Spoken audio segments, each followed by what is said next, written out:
Me chamo Marcos Wellington Freitas, sou aluno da UNEF e estou aqui hoje para apresentar o meu trabalho de conclusão de curso da disciplina TCC2 sobre a orientação do professor Ederlan Brito. O meu trabalho tem como título Explorando os Arquétipos e o Consumo Simbólico na Construção da Marca Red Bull, uma análise interdisciplinar. Ele basicamente trata de questões de como a Red Bull utiliza o consumo simbólico, conceitos de consumo simbólico e os arquétipos para chegar ao seu público consumidor. A Red Bull é reconhecida por sua estratégia de marketing singular e ela associa sua marca à energia, à adrenalina, ao estilo de vida ativo.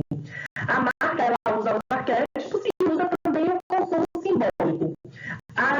O objetivo desse trabalho é compreender como ela utiliza essas abordagens do consumo simbólico e dos arquétipos para inspirar outras marcas e adaptar esses conceitos, né? Fortalecer sua própria identidade de marca, estabelecendo conexões significativas com o seu público-alvo. As palavras-chave do meu trabalho foram mitologia, porque ela tem um papel fundamental no entendimento de arquétipos, identidade de marca, marketing, poder simbólico, inconsciente coletivo e mitologia de marcas. A introdução do meu trabalho, eu começo falando sobre o consumo, né? O que é o consumo? O consumo é a atividade em que a gente tem uma pessoa que ela vai adquirir e destruir bens. Por que destruir bens? Porque é um processo de consumo. Eu pego aquilo que eu preciso para suprir uma necessidade. Eu adquiro através do pagamento. Mas esse consumo, ele não existe apenas para suprir essa necessidade. Ele está atrelado a um poder simbólico que foi idealizado, descrito, explicado pelos escritores, né, Thorstein Veblen e Pierre Bourdieu. Veblen, ele usa o conceito de consumo conspícuo, que é quando alguém adquire um bem, não pela necessidade básica que ele vai suprir, mas pelo fato daquele bem ele trazer um certo simbolismo. Ele vai trazer com que essa pessoa ela se enxergue através daquele processo de consumo, ela consiga idealizar, né, aquele produto, ela consegue idealizar aquele produto como uma extensão da sua expressão como eu na sociedade. E esse consumo conspícuo de Veblen, ele fala muito sobre a questão das pessoas adquirirem bens por status, né? Bourdieu também vai falar um pouco sobre isso, que na sociedade moderna o ter é mais importante que o ser. Na verdade, o ter, ele substitui essa questão do ser. E é nisso que entra o poder simbólico, que dá esse aparato para a gente discutir o que é o consumo simbólico. E dentro desse consumo simbólico, existem os conceitos de arquétipos, que foi cunhado por Carl Jung, né, um psiquiatra austríaco, e ele traz esse conceito de arquétipos, de símbolos primordiais, que está dentro do consumo simbólico. A gente vai falar um pouquinho sobre cada um desses nessas partes da fundamentação teórica. E aí, trazendo esse conceito de arquétipos de Carl Jung, a gente chega nos arquétipos de marca, que foi cunhado por Margaret Mark, né, uma empresária, e Carol Person, que é uma psicóloga também, que estuda Jung, e ela trouxe esse conceito para dentro do marketing e conseguiu mostrar como as marcas elas utilizam esses arquétipos para se expressarem diante da sociedade, se conectarem com o seu público-alvo. E aí é que eu tenho uma problemática e a justificativa no meu trabalho, né? A justificativa é para entender como a marca pode usar o poder do símbolo arquetípico para se inserir no mercado, através de características tangíveis e intangíveis, ativando os arquétipos da mente dos consumidores, né? Então, eu tenho aqui a marca, ela vai entrar diretamente na mente dos consumidores, mas por que eu estou estudando isso? Porque existe uma lacuna nos estudos, né? Existe uma carência de estudos científicos que estudam como os arquétipos eles estão inseridos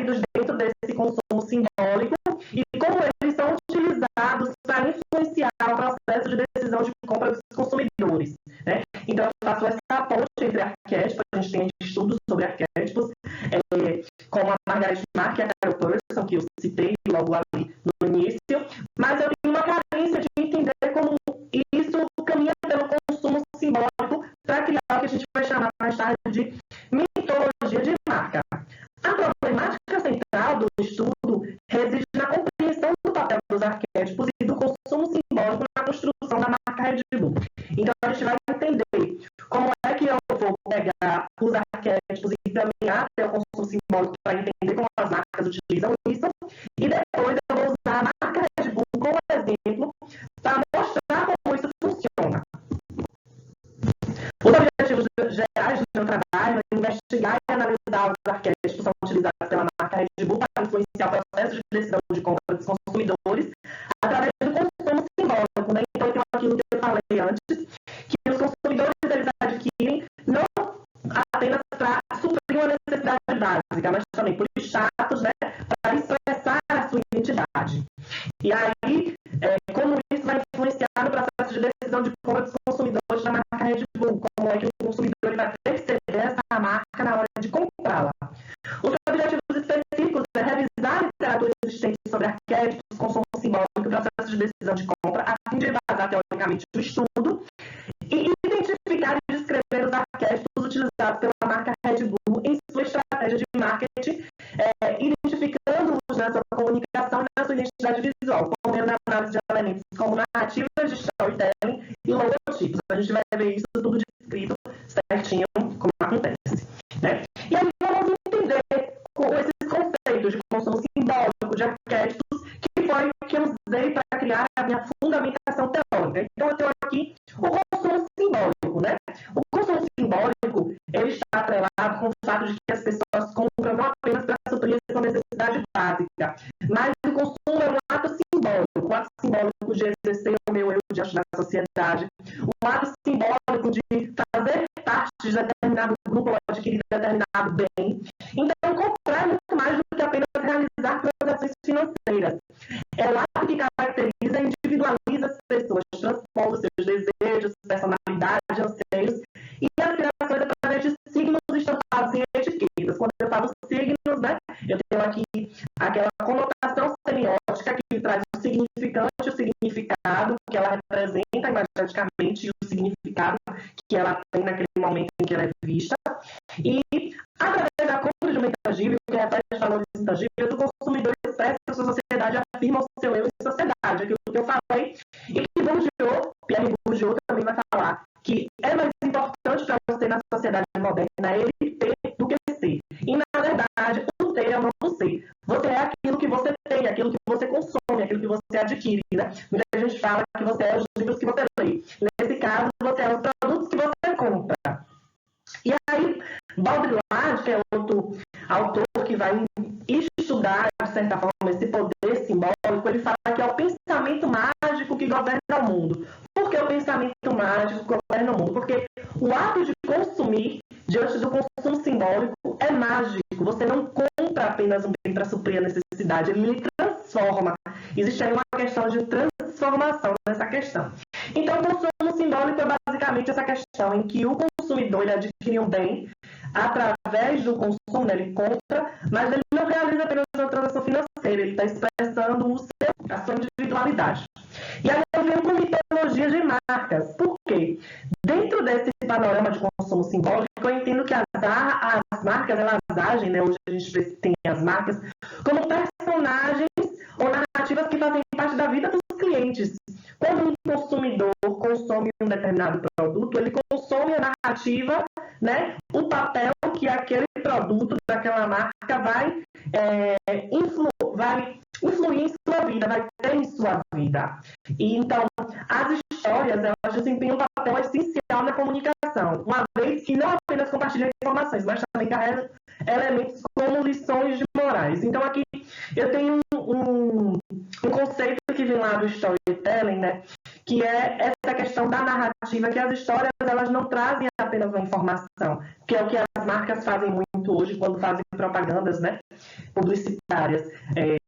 Elas contam a história para trazer uma informação, para mostrar o que a marca faz. Então, o consumo simbólico ele está diretamente atrelado a essas narrativas, porque eu crio um simbolismo diante dessa marca, um universo para essa marca, que é um universo cheio de mitologias, que aí eu tenho o conceito de mitologias de marcas. A mitologia, o universo, a mitologia de marca é o universo que está ao redor da marca, o universo simbólico, mitológico. Né? A construção do mito a partir de antigas histórias ou representação de personagens faz com que essa identificação aconteça não só em âmbitos neurológicos, como emocionais e psicológicos. Então, o que eu tenho aqui? Quando o consumidor ele vai consumir um bem através do consumo simbólico, focando nessa questão da mitologia das marcas, eu entendo que as narrativas que a marca cria em torno de si, os mitos, o universo, eles vão agir não só em âmbitos neurológicos, não só na questão dos neurotransmissores que vão estar no cérebro, que vão fazer sinapses e vão fazer com que os consumidores adquiram o produto, mas eles vão agir no âmbito emocional e psicológico. Mas mais na frente a gente vai entender, por exemplo, que o arquétipo ele é uma imagem mais emoção.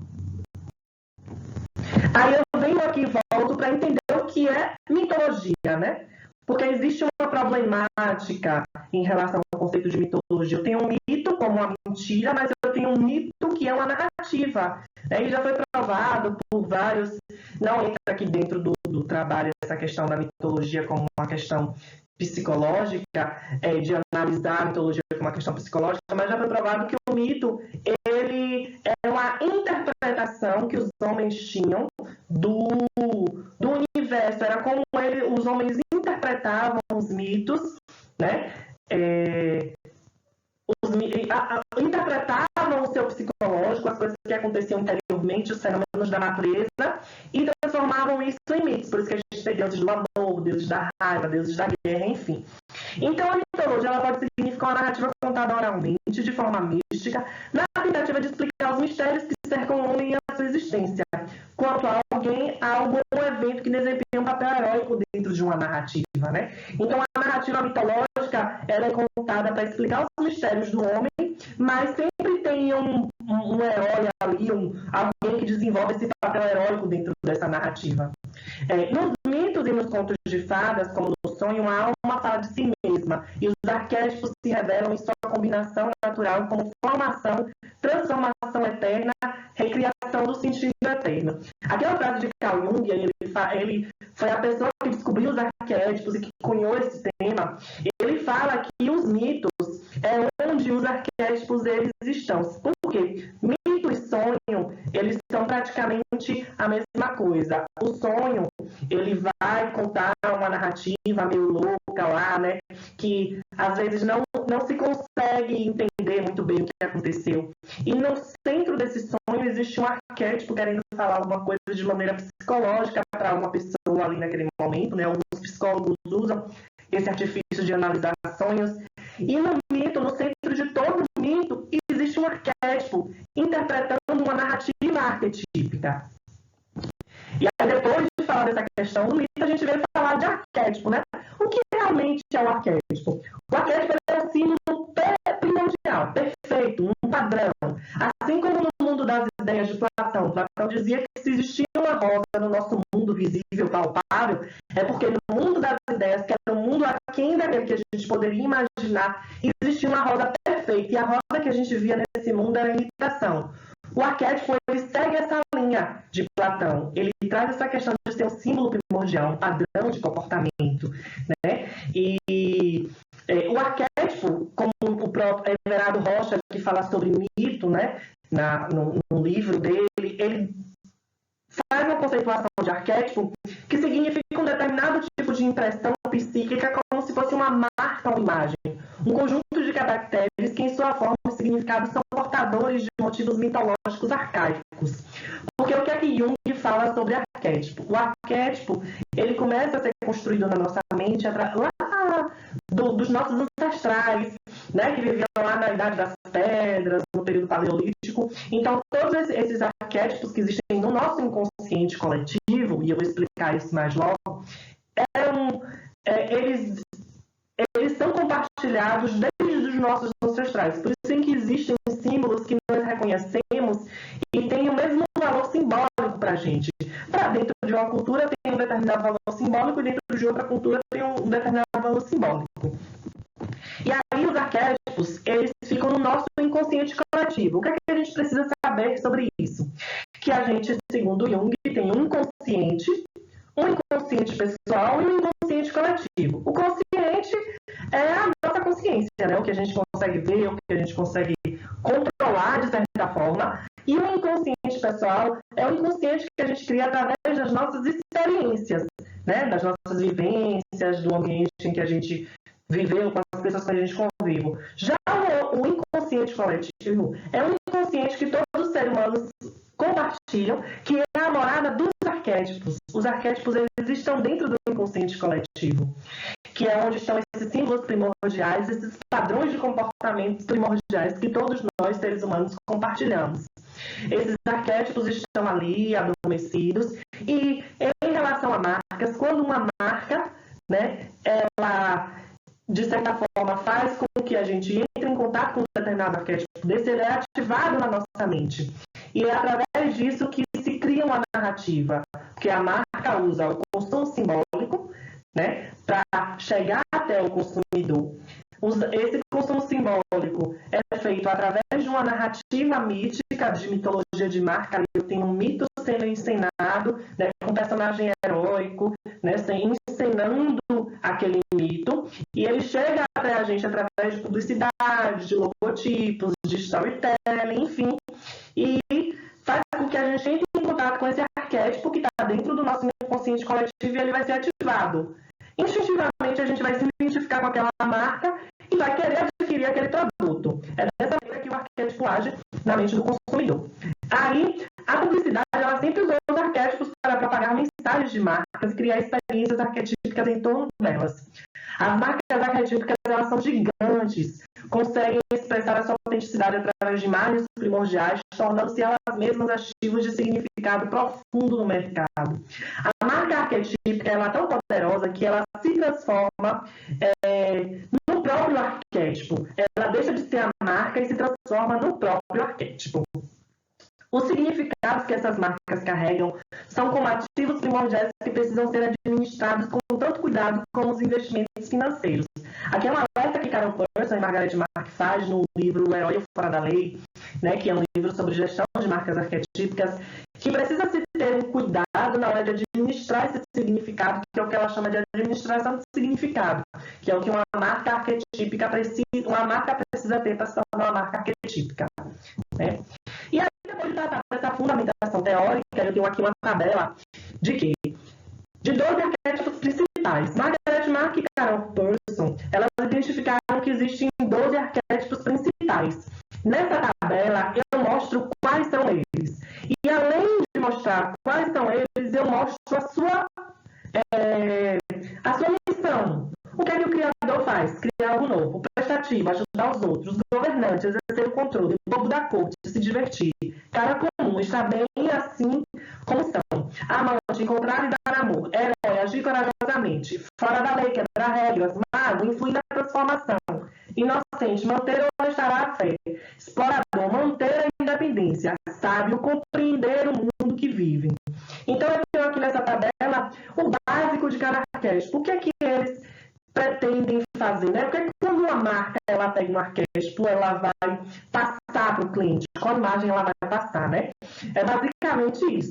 E aí, depois de visto toda essa fundamentação teórica que eu usei como base para criar o projeto do meu artigo científico, antes de partir para a pesquisa, eu defini a metodologia. A metodologia do meu trabalho é de natureza qualitativa exploratória, porque eu foco na subjetividade do processo, nas questões de entender a percepção das pessoas em relação ao que eu estou pesquisando. Os principais objetos de análise é a marca Red Bull e a relação com os arquétipos e o consumo simbólico, como já dito antes, né? Como foi que eu fiz essa análise qualitativa exploratória? O passo 1, primeiro, eu identifiquei os arquétipos presentes na comunicação da marca e usei um referencial bibliográfico para trazer essa ponte e entender como é que esses arquétipos eles funcionam. E o passo 2, eu fiz uma pesquisa de campo através de um questionário no Google Forms na internet, tive uma amostra de 86 pessoas e consegui identificar qual a relação dos arquétipos, né, com a marca Red Bull.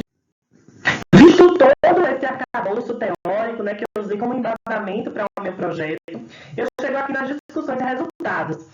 A marca Red Bull é uma marca de bebidas energéticas austríaca, né? Ela foi criada em 1987, foi criada por Dietrich Mateschitz, em parceria com a TC Farmacêuticos e a Chaleu e Ovidia, né? É uma marca de bebidas energéticas, mas a própria história da marca Red Bull, ela tem já um storytelling que funciona com essa relação que ela cria com o arquétipo, que a gente vai entender daqui a pouco, para usar ele através do consumo simbólico.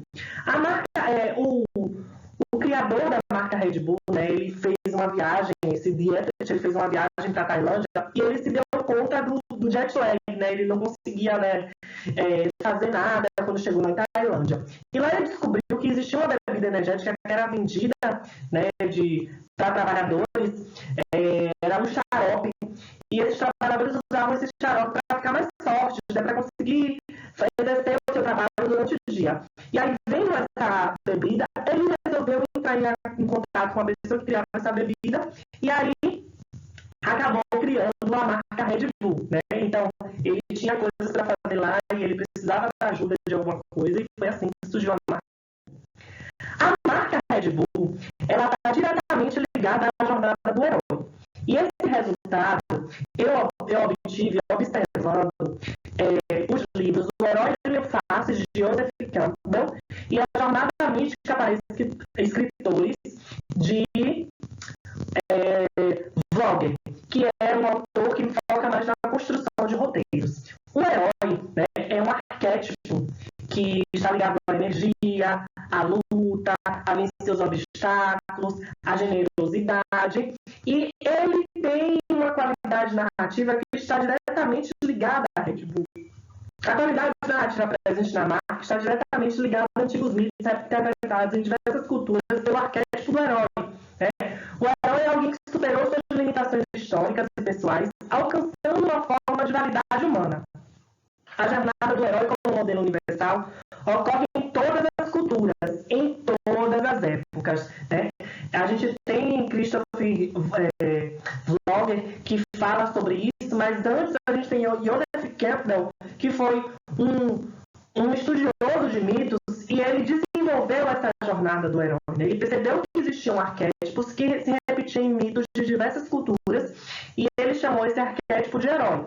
Esse arquétipo reinterpretava diversos mitos, como Hércules, como o mito de Perseu, a gente vai ver já, e outros mitos de Gilgamesh, de outras culturas, esse arquétipo está presente. Né? A construção do significado mitológico da marca Red Bull passa desde o nome que traz o signo do touro vermelho, presente em diversas mitologias, até a solução mágica que ela vende através da sua publicidade. Né? A gente tem aqui a Red Bull. A Red Bull ela fala muito sobre Red Bull te dá asas. Então, se a Red Bull te dá asas, ela te transforma no herói que você precisa ser para enfrentar os obstáculos que acontecem no seu dia a dia. E aí, a gente chega num ponto em que a gente entende a questão da discussão e resultado através de mitos. Eu tenho um mito do touro, que está diretamente ligado à Red Bull. Quando o Dietrich ele chegou lá na Tailândia, ele viu que na Tailândia os touros, de certa forma, era divinizado, né? E o touro acabou se tornando uma figura central da marca Red Bull, até no logotipo.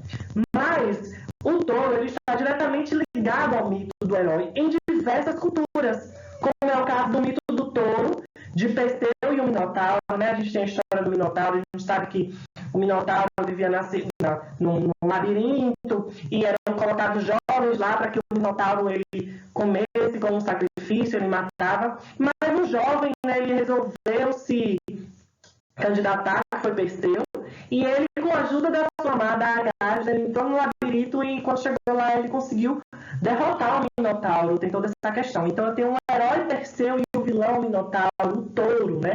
E aí eu tenho a Ariadna que chega como um mago, né? Um mentor para ajudar ele a entrar no labirinto e sair, porque ela dá um fio a ele e esse fio conduz ele e faz com que ele consiga sair do labirinto novamente. É uma história muito conhecida, né? Eu tenho um mito Mitra, que também está relacionada com touro, que está relacionado com touro. O deus Mitra, inclusive, é um deus solar, um deus do sol.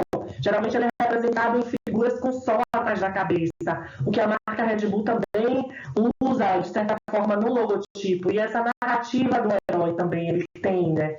O deus Mitra, ele foi um herói que ficou perdido no deserto e ele acaba lidando com touros, ele precisa matar touro. Nos rituais de iniciação de jovens para o deus Mitra, eram assassinados touros e os jovens tomavam banho com sangue do touro, que achavam que obter essa força do touro, né? E a gente pode trazer essa metáfora para dentro da marca Red Bull, que utiliza a bebida, né? Você toma a bebida e a bebida ela te dá essa força do touro que você precisa para enfrentar, né, os desafios do dia a dia. A gente também tem o mito do touro do deus Apis, que é um mito já egípcio, né? E aí, o deus Apis é um deus que é filho de um raio, é um deus que foi um deus extremamente cultuado no Egito. Ele faz um sol na cabeça. Por que eu estou falando de todas essas questões mitológicas? Porque, como eu falei antes, os mitos, os arquétipos que interpretam os mitos. E quando eu trago esses mitos, eu tenho um arquétipo dominante, que é o arquétipo do herói, mas o arquétipo do mago, mentor, como eu falei, da Ariadna, né? A Ariadna, ela guiou o Perseu para dentro do labirinto para ele conseguir matar o Minotauro, né?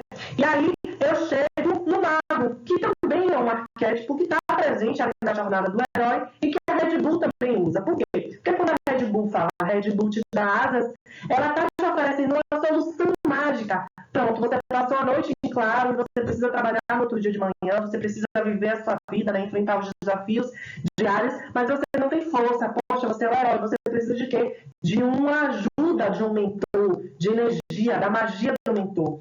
E aí, a Red Bull, como produto que oferece, adquire um significado de mentora do herói em sua jornada. Ela oferece uma solução mágica que vai ajudar a enfrentar as tarefas diárias com mais energia e disposição. O mago, ele sempre oferece um artifício mágico ao herói, é o que a Red Bull faz. Mago ou mentor representa a sabedoria, o conhecimento profundo e o poder da transformação, né? Então, eu tiro você daquela posição de herói prostrado e lhe transformo no herói que vai vivenciar suas batalhas e vai vencer. E aí, como eu falei dos mitos, eu tenho um logotipo da Red Bull que fala justamente sobre isso. Eu tenho um touro que tem o herói Perseu, o deus Mitra, o boi Apis, que são histórias relacionadas ao herói. E todos esses deuses, todos esses mitos, eles têm uma relação com o sol. E eu tenho um sol atrás. O deus Mitra usa o sol atrás da cabeça. O deus Apis usa o sol, né, no chifre. E eu tenho o sol da Red Bull. As cores que a Red Bull também usa, vermelho e amarelo, são cores que falam sobre energia. São cores que estão relacionadas a esse arquétipo do herói, que está relacionado à energia. Né? E aí, através de um questionário disponibilizado no Google Docs, eu consegui alguns resultados de como as pessoas realmente enxergam a marca Red Bull.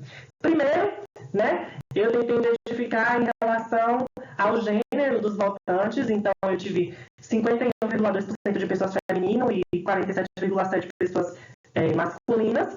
E a idade, aqui dá para perceber que a idade dos votantes, a grande maioria foi de 25 a 34 anos e de 18 a 24 anos. Né? Esses gráficos também estão disponibilizados no trabalho, que eu estou enviando junto com a apresentação. E aí, eu associei algumas palavras à marca Red Bull: energia, aventura, criatividade, inovação e outros, né? Caso as pessoas acreditassem que outras palavras serviriam melhor para a Red Bull. E a palavra que mais teve uma associação com a marca Red Bull, que já era de se esperar, é a palavra energia, né? Que está diretamente ligada ao herói. Aventura está ligada ao herói. Criatividade não está ligada ao arquétipo do herói, mas pode ser que pode aparecer aí como um arquétipo terceiro, também da marca. Mas a gente percebe que as pessoas conseguem entender, né, como essa marca ela se expressa, a marca Red Bull se expressa. E aí eu associei, né, palavras relacionadas ao arquétipo do mago e do herói, né, que é magia, rejuvenescimento, transformação e força em relação à marca Red Bull. E aí eu botei as opções de totalmente, parcialmente, pouco, nada, não tenho certeza, né?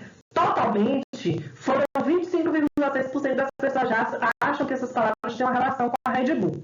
Parcialmente, 34,9% acreditam que essas palavras têm uma relação com a marca Red Bull, né? E aí, não tenho certeza, foi 10%, nada foi 9%, mas a gente percebe que a grande maioria consegue identificar, mesmo que inconscientemente, esses arquétipos presentes dentro dessa marca, né? A última pergunta que eu fiz no questionário foi sobre a relação da marca Red Bull justamente com os mitos que eu descrevi aqui no trabalho, né? Que é com o mito do Boi Apis, o mito do deus Mitra e o mito do deus do Minotauro, que tem uma relação com o arquétipo do herói, com a jornada do herói, cunhada por Joseph Campbell, né? E aí, mais de 50% acredita que parcialmente e 30% totalmente. Então, eu tenho um resultado que, de certa forma, confirma todo o arcabouço teórico que foi pesquisado, né? A revisão bibliográfica, essa questão da percepção do arquétipo do mago e do herói dentro da marca, com esse arcabouço teórico trazido de Joseph Campbell e Christopher Bauer, né? E aí, eu tenho uma conclusão do meu trabalho, que, levando em consideração a análise que foi feita, né, os arquétipos presentes da marca Red Bull, o herói e o mago, utiliza narrativas envolventes e emocionantes para atrair seu público-alvo, né? Então, observou-se que o arquétipo do mago está relacionado à ideia de guiar e capacitar os outros, que é o que a Red Bull faz, e o herói, de certa maneira, está o arquétipo poderoso quando se trata de contar história e criar narrativas de marcas envolventes. Ele está ali para falar da energia, da generosidade, da aventura, né? As observações feitas com base nos referenciais teóricos e as respostas dos questionários apresentados neste artigo fornecem a base para afirmar que o arquétipo utilizado pela marca é o ideal para estabelecer uma comunicação eficaz com o seu público-alvo. Então, aqui, eu consegui identificar os dois arquétipos, o mago e o herói, consegui um arcabouço teórico para entender como esses arquétipos funcionam e relacionar com a mitologia que está presente na marca, principalmente na sua narrativa e no seu logotipo. E através do questionário eu reforcei que esses arquétipos são realmente eficazes na percepção do público, na conexão do público-alvo com a marca Red Bull. E aí, esse trabalho ele serve para que mais pesquisas no futuro possam explorar, né, os arquétipos e o consumo simbólico em diferentes contextos de marcas e setores da indústria e compreender como esses elementos podem ser aplicados de maneira eficaz, permitindo que as marcas alcancem o maior engajamento e lealdade dos seus consumidores, né? Aqui eu trouxe as referências, eu usei diversas referências de Jung, de Kotler, de Margaret Marquet, Carol Person, de Everardo Rocha, Baudrillard, Bauman, Berger, Bourdieu, Christopher Vlog,